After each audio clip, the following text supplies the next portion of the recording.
before we start this interview today, I'd like to acknowledge the traditional custodians of the land on which we conduct this interview today and pay my respects to the elders past and present. We acknowledge that sovereignty was never ceded and this land is Aboriginal land. Today, we're lucky enough to have Jamie Lee, who is an event stylist and has her own business called JL Productions. But before we dive into all the wonderful things that you do, Jamie, I'd just like to introduce who we have as well on the interview today. So we have Camilla, Jay, Izzy, and Mel, who will be helping me conduct this today.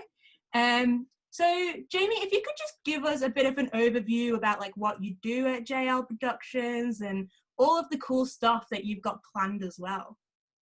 Yeah, cool. So thanks, Abby. Thanks everyone for having me. It's really, really awesome what you guys are doing. And it makes me even more stoked that there's a whole bunch of chicks on this chat.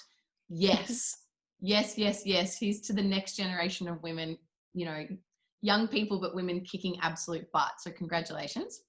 Here at JL Productions and Hire, we do a whole bunch of stuff. It's really rare for me to get called a event stylist and that's it, because we wear so many different hats. So I very much am passionate about live music, and that's kind of where all this started from. But we do pretty much any and every event that's ever been thrown our way. So from live music and events to the Numurkah Food Bowl Festival, which I was the director for about 4 years, and that was like a big community activation and a 3-day festival that we organised. We'll do weddings, we'll do, we'll do large food festivals. We just partnered with a friend, Liz Connick from Your Project Partner, and we just delivered 15,000 humans in the CBD attending the Friars Street Food Festival. So we'll do pretty much anything and everything as long as it's about humans and connection and atmosphere and vibe and good times. But yes, I do have an entire warehouse behind the screen full of really cool, all sustainable, all recycled, all secondhand, event stuff. So how did you get into this industry? Yeah, that's a great question. Do you know what? For a really long time, I denied it. I didn't genuinely think that I didn't think that there was space for me, or that I wouldn't actually get a job doing what I love. So I am a singer. I mean, not a professional singer, nothing fancy, but singing makes me very happy. And started doing gigs when I was a teenager and just doing it because it made me happy. And it was like the best thing to do ever anyway, like going to gigs and stuff, obviously. And then started volunteering with a youth group in Shepparton that was getting the freezer funding. So they're called Word and Mouth. And so volunteering on that, doing school production, you know, doing behind the scenes, doing, backstage and front of house and all that kind of stuff. And then as I got more and more involved in this space and I kind of found my place, that's where I tried my hand at everything, really. So I've done everything from picking up rubbish to cleaning toilets in the green crew to box office manager, or I was artist liaison at Tassie Falls Festival and stuff like that. So that's how I got into it. It was accidental, and then it was on purpose, and then I just kept doing it because it made me happy, and I found what I was good at. Like, you're very giving back to the community. How would you kind of describe the importance of community involvement and uplifting community and that? Yeah, sure. Wow. Mine is a little bit more complicated probably than most. I left home the day after my 15th birthday for a whole bunch of different reasons, which I will not bore you with. But I feel a really deep connection to Shepparton and all the humans in the Goulburn Valley. You know, like it or love it here, it is an interesting place, and it's a good place, and it has a lot of potential, and it's got its bad stuff and it's got its good stuff, like, you know, to put it simply. But I feel like if it wasn't for this village, for this town, I don't think I would be here. And I feel like I've also been given a lot of opportunities. So you're right. It's very much for me about giving back, and it's also my life motto. you know, you can't really take unless you give. And it's very much, life is a two-way street. So I get very frustrated at, you know, people's, I guess, lack of contribution, because I just feel like, you know, we see all these stupid memes on the internet, you know, do what makes you happy, and like, reach for the stars, and like, if it doesn't feel good, don't do it. And it's like, well, life is about being uncomfortable, and life is about pushing yourself, and life is about making hard choices. And also, like, kind of, you know, you make your bed, you lie in it. I'll explain that call. Like, if I hadn't have left home at 15 and I hadn't have done all the different stuff I'd done and said yes or said no or made really big mistakes and offended people and upset people and done silly teenage things, then I wouldn't be at this point. So nothing to me really is a mistake or a missed opportunity. It's all about learning. So for the community side of things, I feel like I've taken a lot and I've been given a lot. And so now, if I can use my powers for good, or use my brain for good, or my heart or my time, then I will. And I just wish, if I could truly wish for anything, I wish that everybody would just up their contribution 10%. Because if we all just gave 10%, the world would change. Like, everything would change. If there was more collaboration and more true and genuine teamwork, we would all be much better off. And I really look forward to that day. I'm hopeful, Abby. I think that whether we're from country Victoria, or whether we're from Ballarat, or whether we're from Geelong and Melbourne, you know, there is a place for all of us. And that collective success means that there's more opportunities. Community in Shep. I'm from Shep too. I used to live there. I was nearly born there as well, but Mum made the trip to Melbourne. I just think it's really cool that you I don't hear much like about music or events coming from Shep, so I just think it's really cool to know that there is something there and that you're doing your part to make it known that Shep exists and is a nice place. I haven't been back in ages, but it's just really cool to know that you're there, and there are events and there's music and there's styling going on. It's really cool. There is certainly a culture here. Thank you. There's certainly a culture, and it's continuously evolving. And I will say, I've been a part of this space and this scene since I was 15 years old. I'm now 31. So it doesn't happen overnight. Nothing is miraculous. You know, being in this warehouse has taken me 15 years. Shout out to, see this t-shirt? This is my friend's band. So everybody's my friend, by the way. I love everybody. But this is a band called Robes, and they're amazing.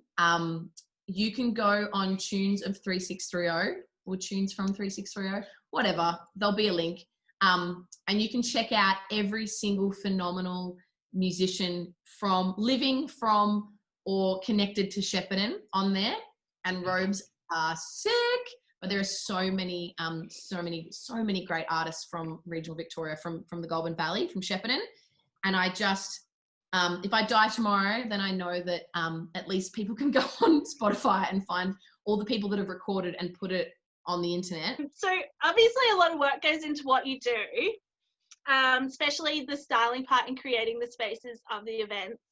How long is the process of creating the decor and style? And could you guide us through that kind of process that goes into styling an event? Oh, there goes my charger. We have a whole bunch of stuff. Like, we've got boho, we've got, oh, there we go, great. We've got boho, we've got eclectic, we've got rustic, we've got vintage, like old stuff. I love old things. So we just wanted to be different. And I've always collected this stuff. I used to live in a share house in Brunswick on Pearson Street, 93 Pearson Street, Brunswick West, with a bunch of friends. And I would just like put all this old kooky stuff around the house, or like beautiful old lampshades, or like anywhere I could find them. I'd find a place for them. But then I'm also really kind of thrifty, and I love op shopping, love recycling. So like everything that I have, everything in my office is secondhand or like buy, swap and sell, you know, eBay, whatever it is. I really hate buying new. And again, that's another point of difference. So when we were styling our events, people would rock up and just be like, what is this? And there was that shock kind of factor, but there was also this change of space and this creation of atmosphere.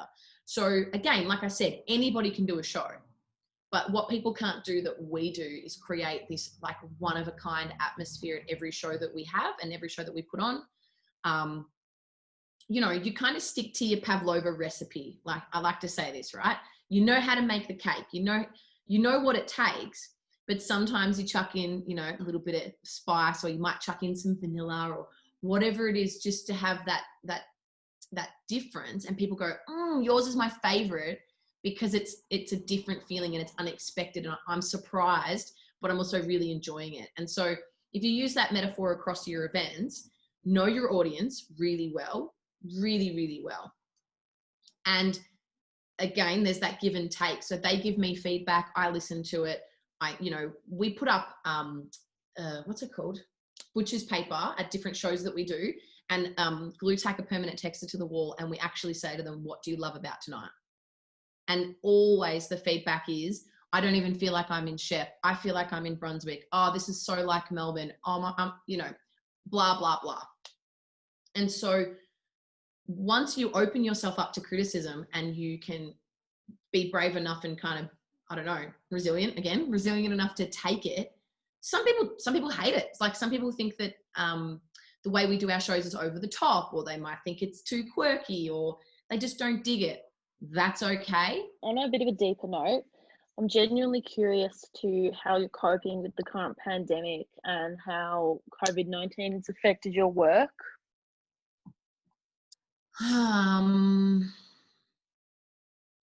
Yeah, as you can see, I'm a very extroverted person. I love sharing. I love teaching. I love connecting. So again, thank you for having me so much. This makes me, you have no idea how happy this makes me to be able to give. And, but yeah, COVID has been terrible, and I'm getting a bit emotional, but it's been probably the worst this year, because I've not even touched on it. How rude of me, but I'm the creative director of the Shepparton Festival, and that was like a lifelong dream of mine that I like genuinely never thought I'd ever be privileged with that position or that job title. Are we in 2020? Yeah, 2020. I was really thrilled, stoked, chuffed to be the creative director of the Shepparton Festival. And in here is like just such a dynamic and diverse festival. But this was the 24th Shepparton Festival. Next year, 2021, is the 25th Shepparton Festival. And I got this job about 7 months-ish beforehand. So a little bit less time than what I would have loved to be able to produce something of this standard. But like I mentioned, I've got a really great team. So they kept Jail Productions going while I jumped onto something like this, because this is a once in a lifetime opportunity. I was not going to let something like this go by. And I don't know if you can read it, but it says 17 days, 60 plus events, 250 artists and 40 venues. I can't take credit for all of this either.